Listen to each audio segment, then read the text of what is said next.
Hey guys, welcome to the Spiritable podcast. My name is Luke. And my name is Richard. I'm currently getting my master's in theology. And I have absolutely no marketable skills whatsoever. And we're going to be talking about spirituality and everyday life struggles from our non-traditional Christian background. Obviously, we don't have all the answers, so we're going to be dragging on some guests to diversify and talk about their opinions and perspectives. Yeah, and we think it's weird that people aren't more open talking about spiritual ideas and stuff like this in everyday conversation. So we're talking about it here. Boom. And we have like 0 listeners or followers, so jump on board. We're having a blast anyway. Welcome back to the Spiritable podcast. We are here with our great friend, Mr. Chadley Goldsmith. Hello. Chadley, you want to introduce yourself for the people? I like to ask people to explain what their like Tinder bio would be. If you were to make a dating profile, what would your... That's so uncomfortable.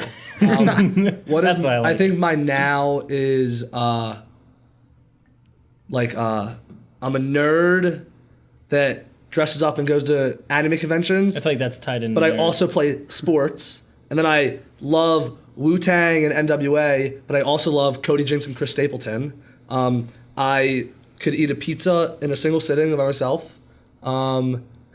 And I think that's like the majority of mine right now. Like, And you are currently in a relationship or? No. But Are you trying to rub that in, or are you trying to like hook him up? I don't know what You're saying why it's not working. Yeah. I also don't use. I'm not a advocate for the Have Tinder. you ever? I have. Yeah. Okay. Absolutely. Just doesn't. No success? Sit.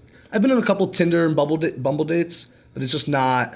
Yeah, I did Doesn't online dating a vibe little with bit. how I think that It it was should weird. go. Can you have a past? real. Can you use Tinder as a verb? I think you tinned. You tinned? What's Yeah. the past tense of that? Tanned? Tinded. Tunned? Tunned.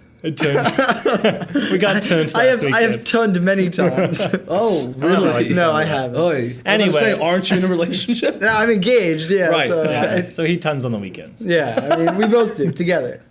We do tunned social. Is that a thing? That was a deep Tinder. Yeah. That died like 2 years ago. We're sponsored by Tinder today. We don't have sponsors. Interesting sponsor. Anyway, as you can see from our glorious decor, we're doing a special Christmas episode today because Or holiday episode. holiday, Holiday episode. Christmas for the Christians, I should say. Christmas for the And Christians. Charlie, you yourself, tell us about your religious history here and current religious affiliation. So I know in the past, I've seen breaking the fourth wall here. Oh, I've seen show. past episodes. Hi Ben. Like, is this like the whole like We don't like my spiritual? Yeah, dude. Cool. Okay. Yeah. Cool. This is your spiritual history. Sure. Which religion and spirituality is a tight line for me. Mm-hmm. So I am Jewish, and I was raised like in Huntington Valley in a conservative Jewish home. And sometimes I recently learned, I was talking with somebody actually at the dorm where I said conservative Judaism, and they were like, "What does that mean?" And they thought it was like political spectrum stuff, but it's not at all. It's like the sect how of you cut- Judaism. yeah. So, and I'll just real quick explain that. I think the best way I've ever heard conservative Judaism explained was I was doing a seminar in Israel, and the teacher was talking about the way he viewed conservative Judaism is if the Torah is in the center, right? Conservative Judaism allows you to build a fence around that Torah, right? And while Orthodox Judaism would be like the fence is just like the same around, right? Like incredibly strong all the way around the Torah. And like Reform Judaism is like maybe there's just like not even a fence in some areas. Conservative Judaism is there's a complete fence around the Torah, but you get to pick and choose where it's strong, right? So conservative Judaism, not to say it's a lot of picking and choosing, but like the spectrum is just it's so wide, right? So I was raised in like a conservative Jewish home. My mom, raised by a single mom, she was like just like wanted to raise her kids Jewish. Well, what because you said there are different sort of things you concentrate on. So what was her fence post that she concentrated? So like for my mom, a huge thing was like the cultural practices of like the Sabbath, right? I think growing up, cool. I think from like first grade until probably like high school, majority of Friday nights were like before I would go with friends, right? We would light the candles and have like dinner together where like it wasn't the point where like the Sabbath you don't go out, you don't drive and stuff, but like the lighting the candles, the family, that was important, right? So like she was like very much, the cultural stuff was very strong, and like the more rigorous religious observant stuff wasn't, I didn't take that on until later in life, which is a part of my spiritual religious thing, getting more religious. Sure. So like a big part of that whole was I was like a part of a Jewish youth group in the U.S. called USY, and it's like all over the country. So I got to travel the country with that youth group, and that played a big role in that's cool. me just like finding some sort of relationship with God. And it's like I was bar mitzvahed and went to Israel the first time when I was in 9th grade with that youth group for the summer, and that was really cool. And that sort of sparked this like I wanted to know more about Judaism. And so throughout high school, I became more religious and definitely leaned more towards the Orthodox side of things. I started like keeping the Sabbath and like not driving, not riding, not using electricity on the Sabbath. I like tried to get my mom to get like separate ovens and stuff for cooking so I could keep the laws of kashrut. Eventually found myself in like rabbinical school in Israel. Wait, no, that's you're skipping over. Yeah. I was like, I convinced my mom to get a different oven. You know, I was in Israel. I was in rabbinical school. As one does. Yeah, as one does. No, I don't. Somewhere throughout high school, I like determined that I didn't really want to go to college. It wasn't that was where I was leaning. I was leaning definitely towards like the clergy and like becoming a rabbi and just like dedicating my life to Judaism. And so like graduated high school, and by that time I was like probably the most religious I've ever been. Like really, like daily stuff. By the book, very orthodox. Like I prayed 3 times a day, wore kippah everywhere, and left for Israel. Went to rabbinical school. That's a whole thing. I like found like a lot more spirituality. I was actually talking the other day. I don't know if you were there at dinner. I was talking with Kevin about the first time I went to the Kotel.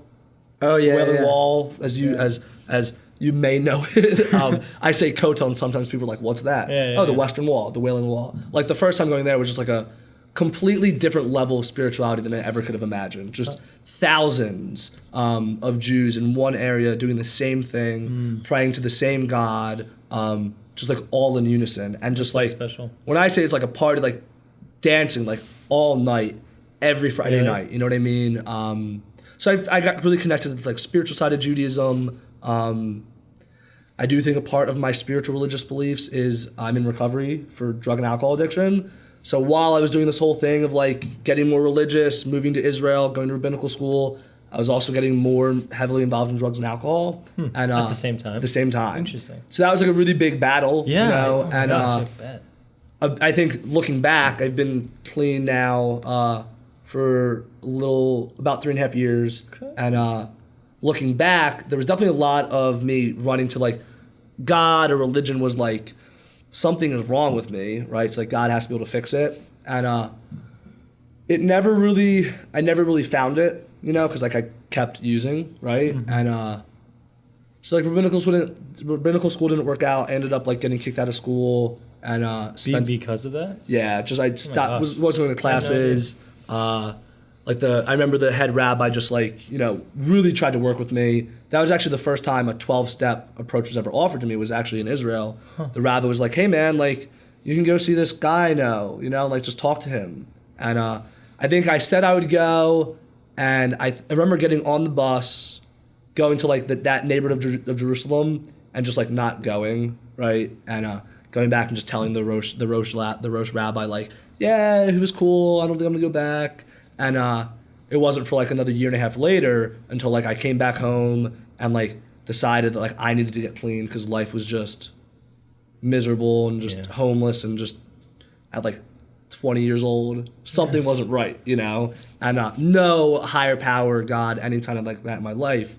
And so I found like the rooms of like a 12-step program. And there it's like you get clean and it's like they tell you instantly like the second step immediately talks about like a higher power. Like you gotta have a higher power in your life, dude. And so there, over the last couple of years, I've found more of a conscious relationship with like a higher power, which like I call God, and I'm still trying to understand that. Some people will say like the third step in the 12 steps is like we decided to turn our lives over to God as we understand Him. Mm-hmm. Some people say as the God as we don't understand Him, because it's just like it's such a tall task to like try to align my will with what God's is, right? Well, it's hard to determine quote unquote yeah, know God. absolutely. Yeah, you know. Yeah.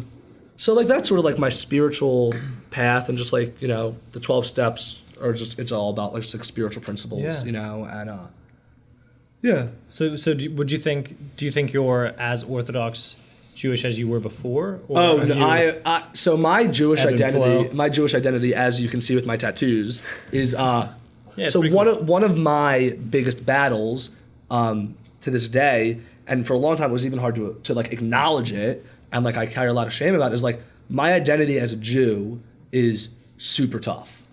I just don't really know To where figure it out, Yeah, I just don't really know where I fit in as a Jew, and it's like, so that's like I don't really know, like I don't really know like what Jewish practices I would have, you know. So definitely not. So you don't follow a lot of the cultural practice. Well, you do celebrate Hanukkah, right? Yeah, I do like so some it's not- cultural stuff. Yeah, there's a lack of like daily stuff. Yeah. And it's been like up and down over the past couple of years. Like there's been times in the last couple of years where like I'm really into like the daily traditions, like wrapping tefillin like every day, or like going to synagogue every weekend. Yeah. And it's just like a really tough battle. It's like I don't know where I fit in. Right. I'm trying to figure that out as like a 25-year-old dude. You Yeah. know, I was talking to our friend Drayton yesterday, and I was talking about like I really try to not really have a closed mind with anything, right? And I think being surrounded by this, like, it only can help my own spirituality. Yeah. You know, just hearing like what others think about God. breaking out of an echo you know? chamber, seeing right, different and things. right. What you guys were talking, and Yeah. I think that's something I value so much. You know, like having conversations with people that don't, you know, necessarily believe what I believe in. Yeah. You know, And I definitely feel like that's Yeah. something that's almost like lacking in my life. Is I'm surrounded by a lot of people who have the same basic beliefs, maybe different specifics, but same like basic beliefs that I hold. And so I don't get this fun exchange with you. So I'm super glad we're having this conversation because And it's fun to learn.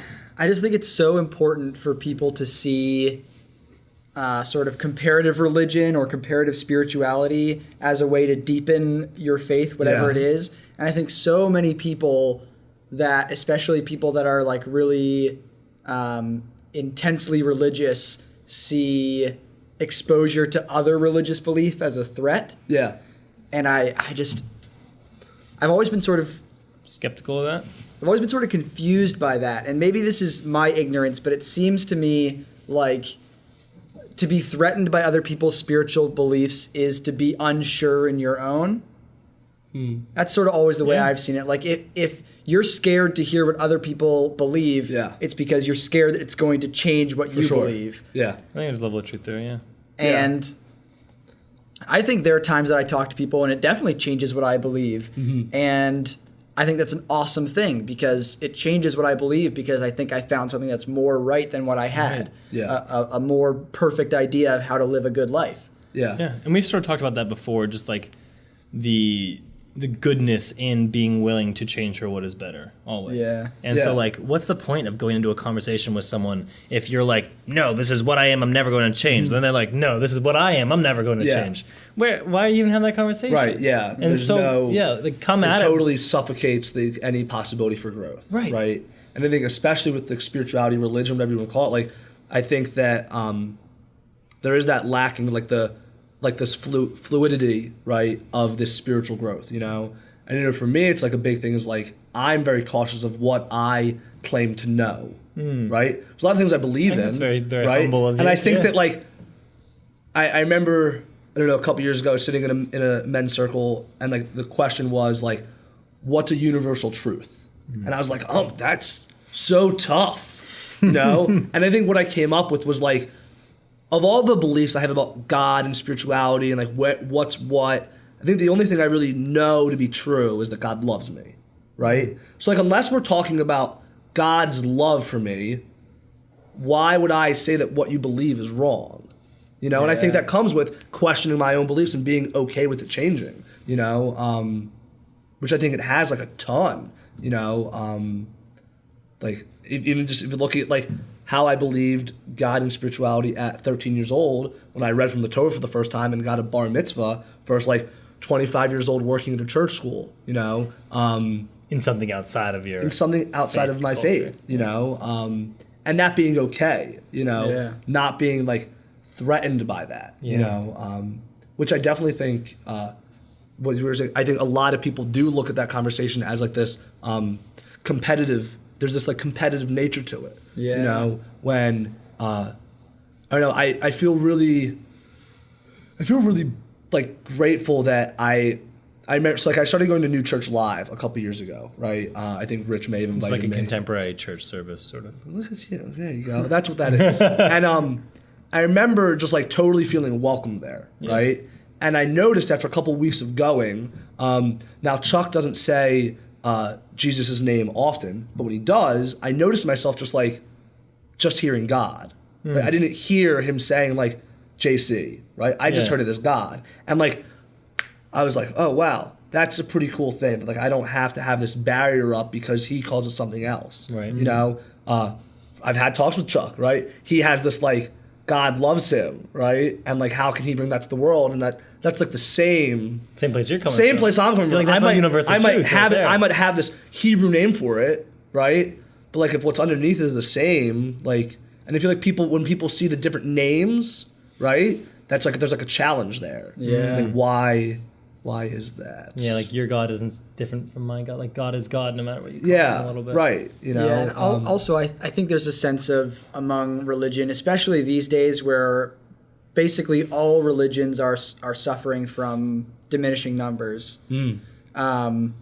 This idea of like if your religion is thriving, it's taking people from mine. Like this idea of like there's only a certain amount of people who are going to be religious, and the ones that are with you are not with me. But I don't know, seeing it organizationally like that, I think is so limited. Yeah. But we are a holiday episode. Yes. 'Tis the season. So you mentioned Hanukkah, Ding, ding, and I've ding, talked to you ding, some about ding, Hanukkah. ding, ding, ding. What are your thoughts about Hanukkah, Chad? So Hanukkah. Hanukkah versus Christmas. Let's do go. this. eight nights. What do you got? One glorious morning. Potato latkes. What do you got? God bless you. Does that mean The miracle of the oil. What do you got? The miracle Of the oil. Jesus' birth. God's Because birth in that humanity. the the oil day happened doesn't in matter. It's an arbitrary date, December 25th. We all know December it. 25th. Sure. Yeah. It's a pagan date. Yeah. Ooh. Praise be. Oh no. Yeah. Oy. This little Christmas tree, pagan. It's Oy. true. This is an idol. These red jackets, Colorful, snazzy. colorful, snazzy. Not pagan.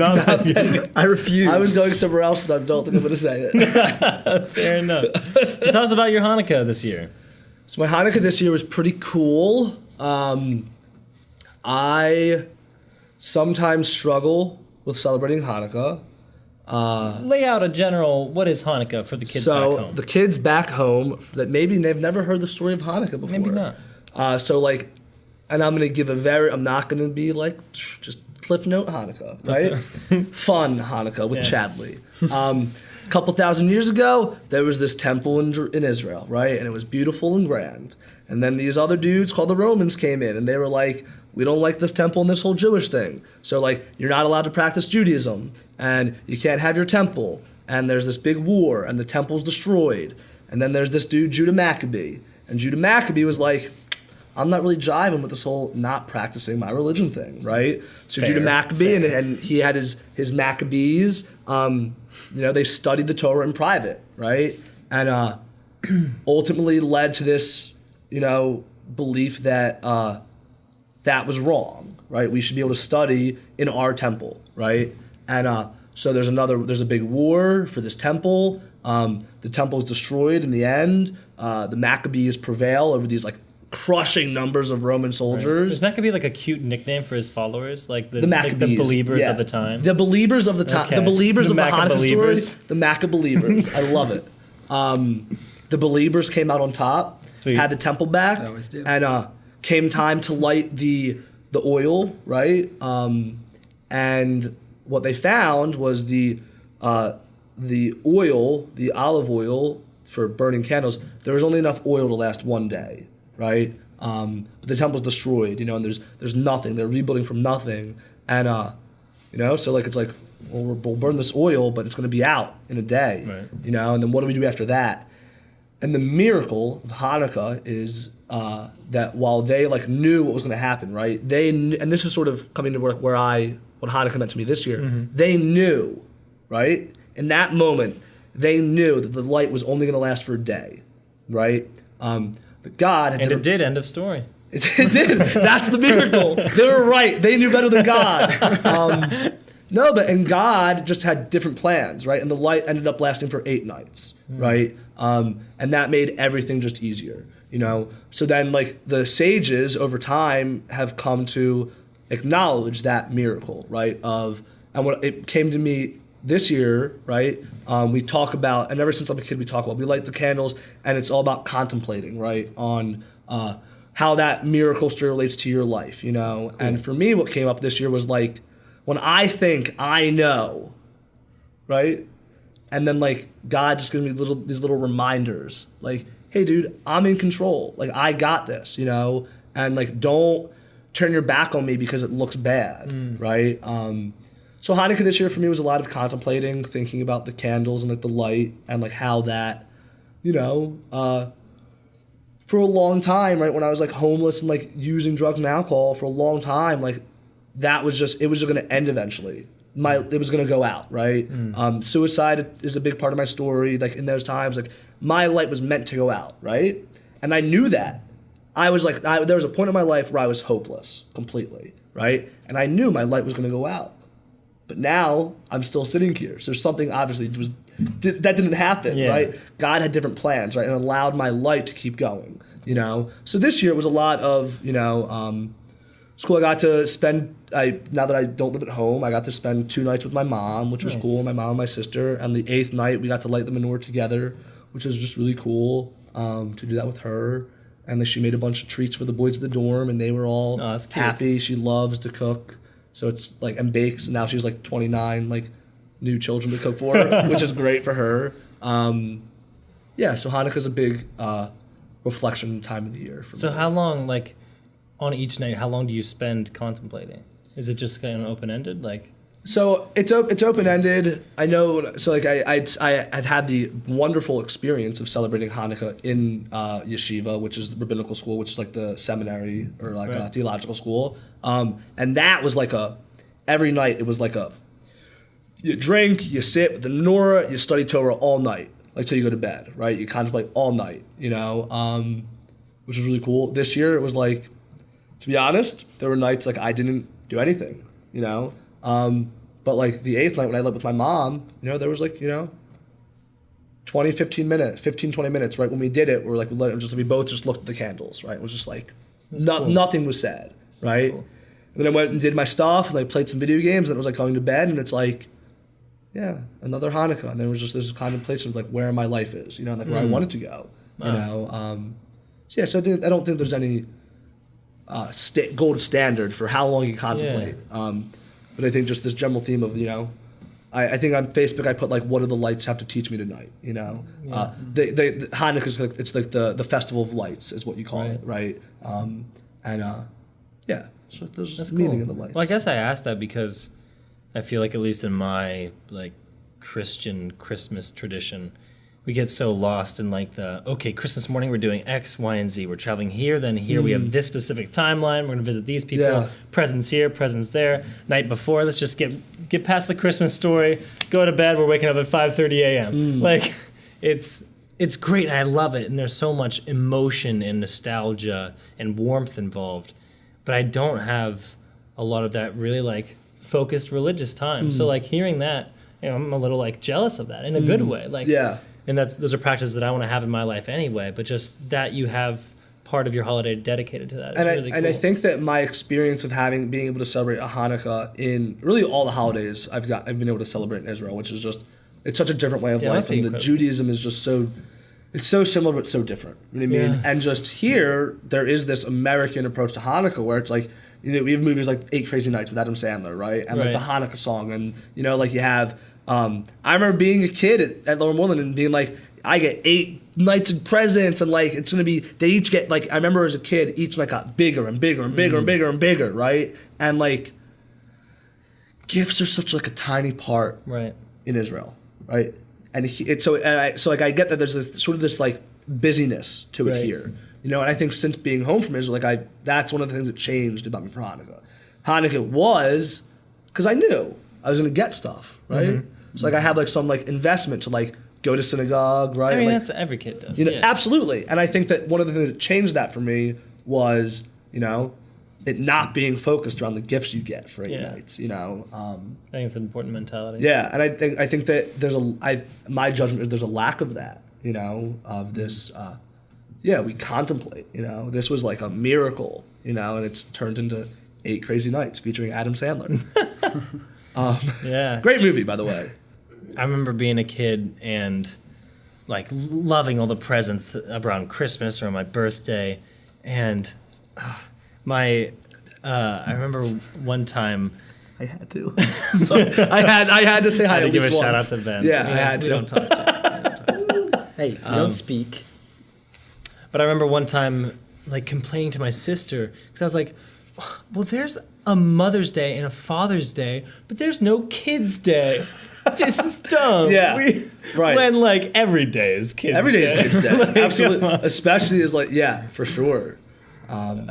So like I just think it's an important thing, and I think it's good for kids to like get presents and Absolutely. like, have fun. There's nothing wrong with that. Not at all. But having a focus on like what's really important in the Yeah. holidays is good. Like, and that goes across the Hanukkah and Christmas. And Yeah, everything. for sure. Focus in. Yeah, on our, you know, like 35 holidays versus year 2. What else you got? Easter? Yeah, we got Easter. Sorry, no competitive nature here between Easter's kind of a big deal, religion. but whatever. Kind of big. No, yeah, what? What is Easter celebrated?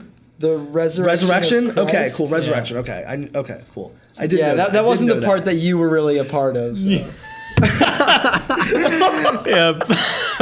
We've had way too many of those jokes lately. Oh, yeah. But they're just always funny. Well, can we Chad talk and I about like have a wait lot a second? of, But this is an excellent. It's excellent though. Like being able to do that across religions. That's so great. I agree. I agree. Yeah. That's important. So I was wondering if you have any particular Christmas traditions. Like take us through your Christmas. Yeah. I didn't really paint my Christmas in depth, but I'm curious to hear yours. So am I.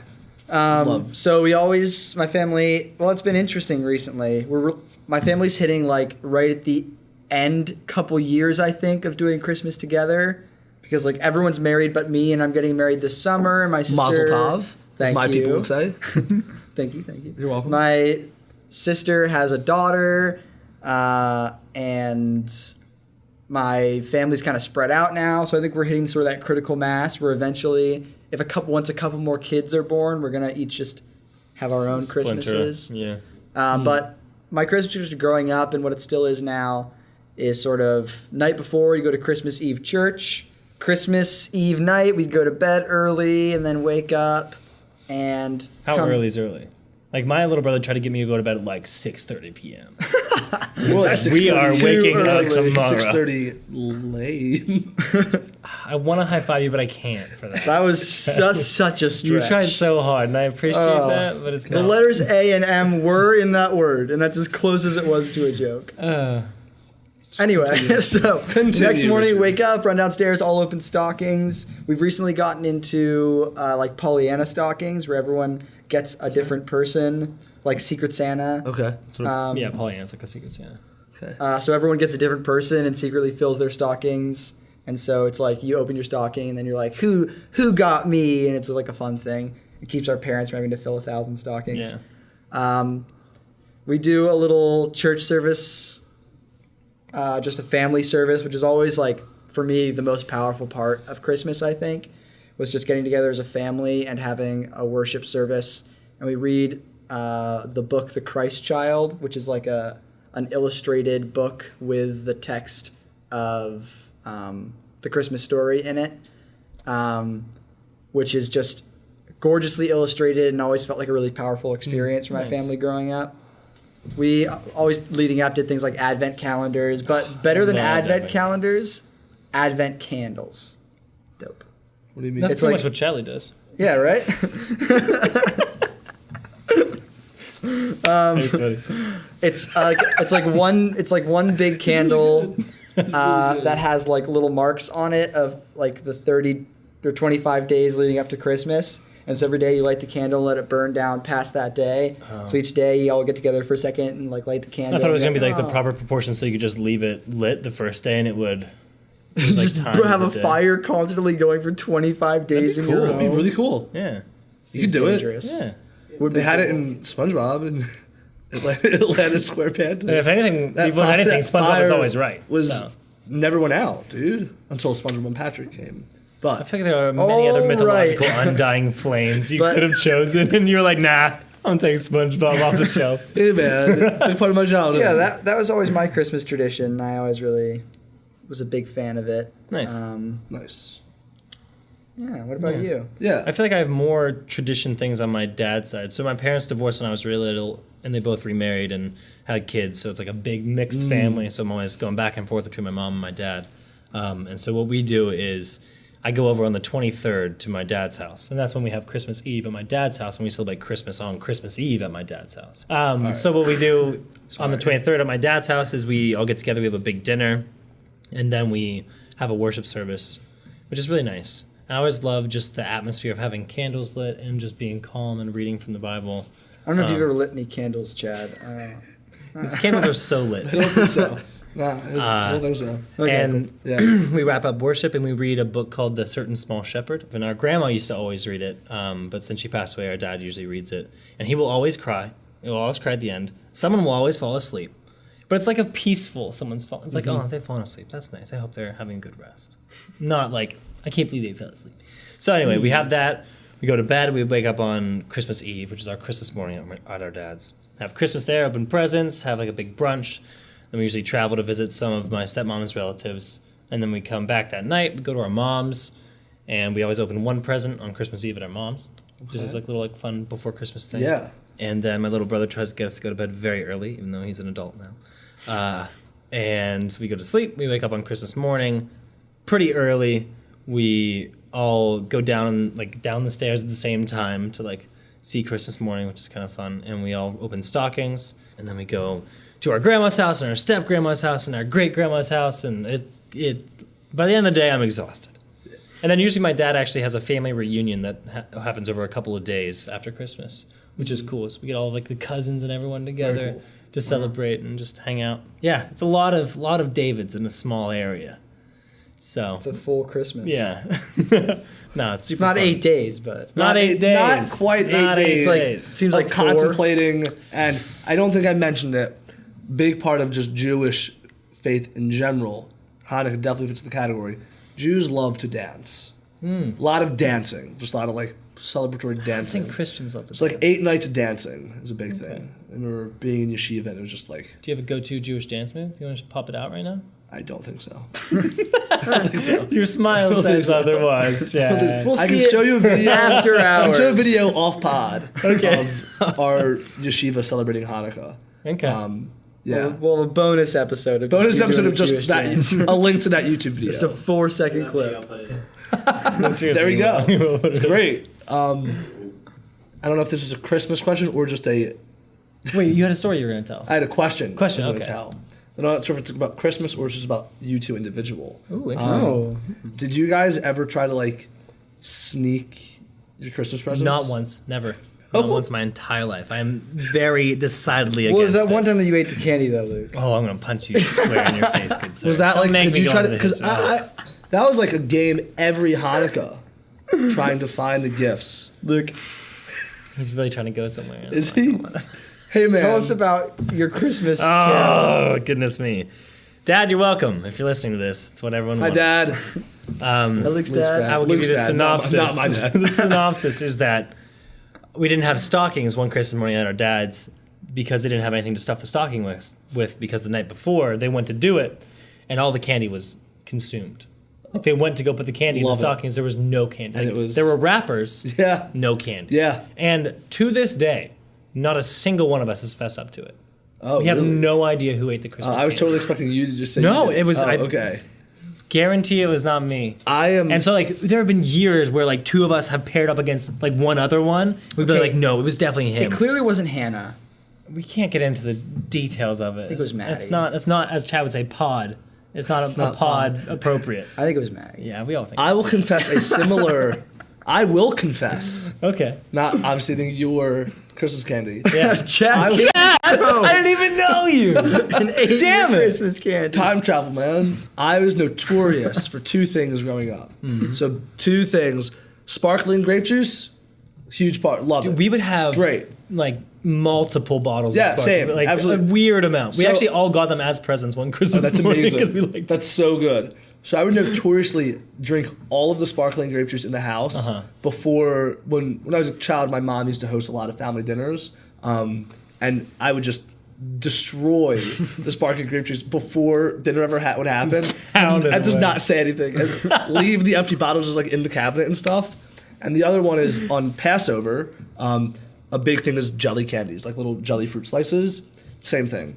My mom would get boxes of them, and I would just raid the cabinets until I found them. And she would hide them in like the coat closets and like the Like, tech you would room. tear up the I would house. tear up the house to find these things, devour them, and just leave them there, and just always. I just remember on awful. Christmas Yeah, we had terrible. Oh, I a love tradition. it. Terrible. The moment we got our Christmas tree up, we have this little.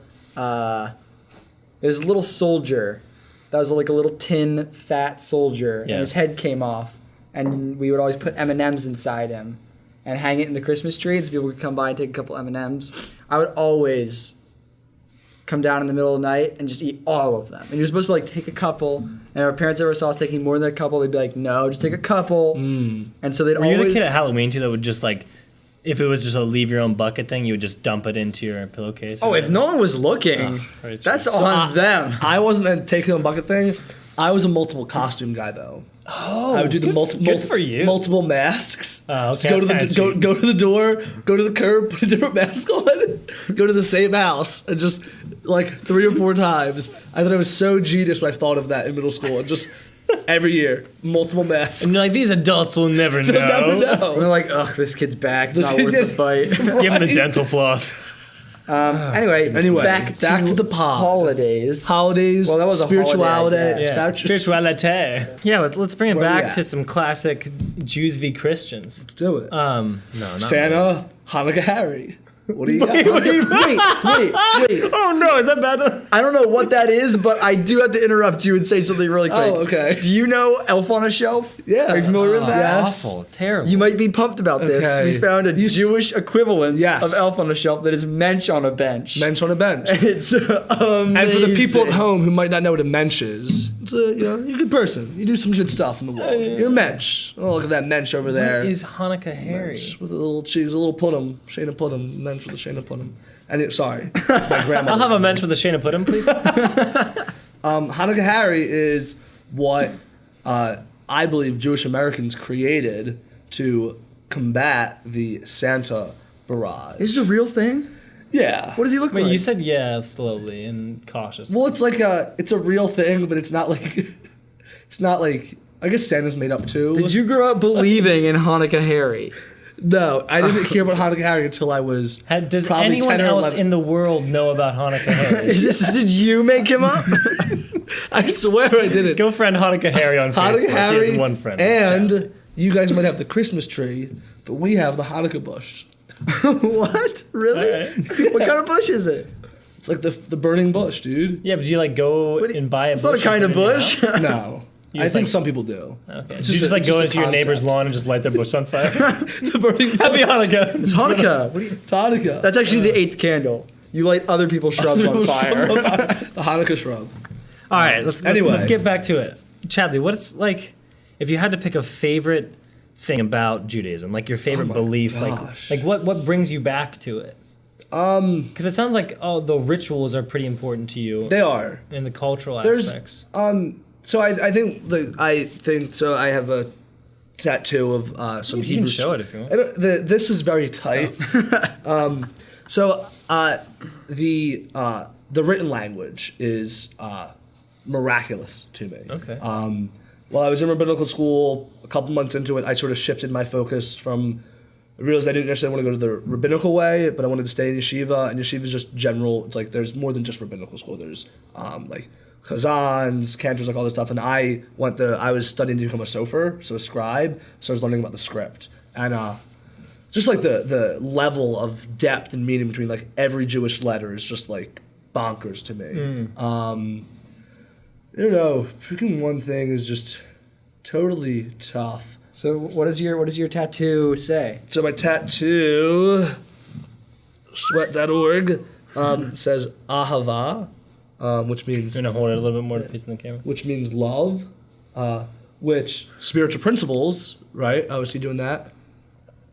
I'm talking about like spirituality and like spiritual principles, like I'm trying to live my life based around spiritual principles, and that makes me a better person, gets me closer to God, which is like the whole concept of Judaism, and like the commandments and the mitzvot is basically like there's just like this spiritual ladder, right? And my life, what I'm supposed to do is climb this ladder to get closer to God, right? Yeah. And so love, I think, is probably the most important spiritual principle for me.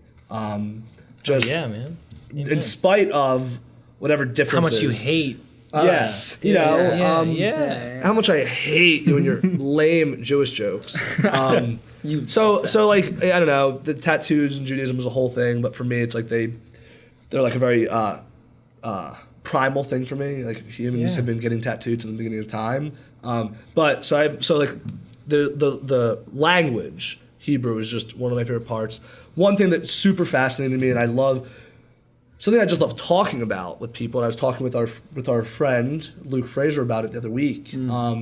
This concept in Judaism that I learned when I was in yeshiva, heard it for the first time, of the an open miracle. Have either of you heard that before? Okay, cool. Ben, open miracle, cool. So if we look at like the Torah, right, the Old Testament, there's all these miracles that God performed, right? We have like the flood, the parting of the sea, the plagues in Egypt. There's all these miracles, right? That like God has performed these amazing miracles, right?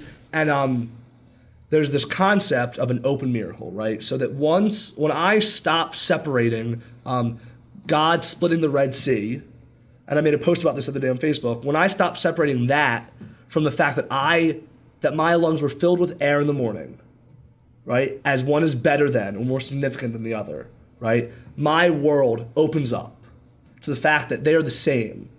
Me breathing right at this very moment is as much as a miracle as God splitting a sea for people to walk through it, right? Or as much as a miracle as a man being resurrected, right? And brought back to life. Like they're the same level of miracle, right? And once I do that, I'm able to see them.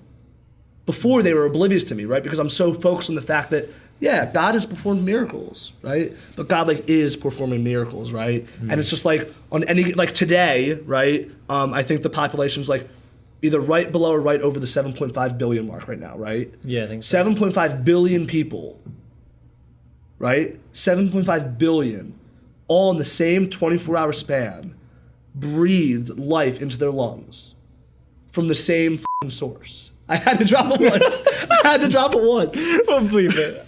You can believe it. From the same source, right? Whatever you want to call it, right? When you call it Jesus, Hashem, Buddha, Allah, whatever it is, right? That is just as miraculous to me as the splitting of a sea, right? Or a flood that takes the entire world, right? And a man got a boat and put every animal on it, whatever it is, right?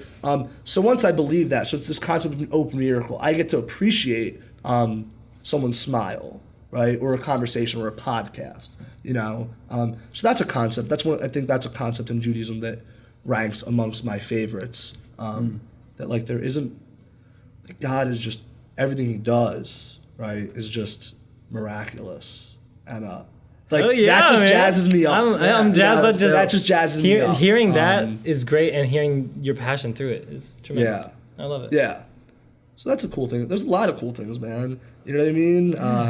Dude, that's a great ender right cool, there. Sweet. Open miracles, man. Yeah. All of us, all four of us, right? We're all just breathing life right now, right? It's part of this. You're a part. You are a part of it. You've spoken too much this episode, Ben. That's not that's a lot of miracle. words. That's not from God. Right? Just like me and I'm just kidding, Ben. We love harsh over here. right. Just like me and Drake were talking about the vastness, right, of existence yesterday, right? And just in all of this, what time is it? 10:10. At 10:10 on a Wednesday night in Bernathen, in this old castle, the four of us are doing this. Come find us now, man. Right, they are. This will be gone The by four of then. us are doing this. Yeah. The chances of that is just miraculous. Right? And I think about that sometimes too. And, No. and even if the four of us meet again and do this, this will never happen again. Yeah. The way, what was said, what was felt, all of it will never happen again. And for me, understanding that God is the guiding force behind all of that, that's the open miracle, right? That God is, all of this is just happening, right? It's so cool how yes, how Chad. Love similar it. what you're saying is to a bunch of stuff that I've been studying recently. Oh, I love it. And I just wrote a paper about praising God, and based off Psalm 148, which is Okay. a praise psalm, and sort of the struggles that people run into with praising God. And one of the things I talked about was like the things God gives us are so consistent that we stop thinking about them as blessings or miracles and start thinking about them as like what we deserve or what we just have. What do you mean? Like how many times have I been like, oh, the sun's up today. Thank you, God. Yeah. Like that's amazing that I can count on that. And I think the moment we start to see the things that are consistent as consistent blessings or miracles instead of what we deserve, Yeah. it changes like your whole world. That's a shift. Yeah. That's like That's a that's a humble beginning. monumental shift right there, right? And I think that's like, yeah, absolutely. That's huge. It's wild. It's really cool. I wanna And talk those more are the about that. miracles that we today can appreciate. Yeah. You know? Yeah. It's right before us all the time. Right. Yeah. I love And it. sometimes it takes 8 nights of this miracle from thousands of years ago for me to contemplate and bring that back to my forefront. Because it's so easy to fall into that complacency and just the consistency of like taking the sun for granted. Right? Yeah. You know, or taking my life, like the physical act of my heart beating for granted. Right. And just this reset of like, hey man, remember, right? Yeah. It's miraculous. And I think that oneness and that sense of humility is a place that every religion can come back to. I think it's do beautiful hearing you say that, and like we believe that. I and we're all about I full on heartedly believe that, and that's like where like the path I'm going on in a couple months, or like I'm starting on that. That's the whole point, right? Like it absolutely can, dude. Yeah. Oh my absolutely can. Well, we should probably wrap up. But Chadley, this has been incredible. I loved was the awesome. way Up. your story there. Where's the Christmas paper? Let's wrap up. Just shroud ourselves in shroud Christmas ourselves in paper. Christmas wrapping paper. But really, that was fascinating hearing your life story and your takeaways and the was big awesome. shift that you found there. Yeah, it's just, you know, it's just, I always, like, it's so easy for me to lump non-Jews and just like, you're all Christian, but like, that's not the case, right? Yeah, Like, there's a yeah. difference. So are you both Christian? Yeah. Yeah. So it's just 2 Christians and a Jew, you know, talking about spirituality and God. Talking about spirituality God and making fun of each other. Making fun of each other a little bit in a healthy way. in a healthy way. Yeah. Yeah, it was great just to do it like with you guys, which is really, Yeah, wow. it's really cool. We would love to have you back sometime. Sometimes. This has been great. Thank you guys for watching or listening to another episode of the Spiritable podcast. If you want, tell a friend. Find us on YouTube or Facebook or Spotify or iTunes or Google Play, wherever you listen to podcasts these days, or pods. your sweet as Chad- pods. Your sweet Your sweet pods. Sick pods. So I'm gonna call mine. If you have any questions or comments, again, you can comment in our YouTube video or send us an email. Comment in our YouTube video. Hey, they know what they I'm don't have saying. editing They're not permission. dumb. They know. Leave a comment in the YouTube section or send us an email at spiritablepodcast@gmail.com. We'd love to hear back from you and maybe answer some of your questions on one of our future episodes. So thank you so much for listening and or watching. Thank you to Chadley. Thank you guys. Thanks, Chad. And we will see you guys around.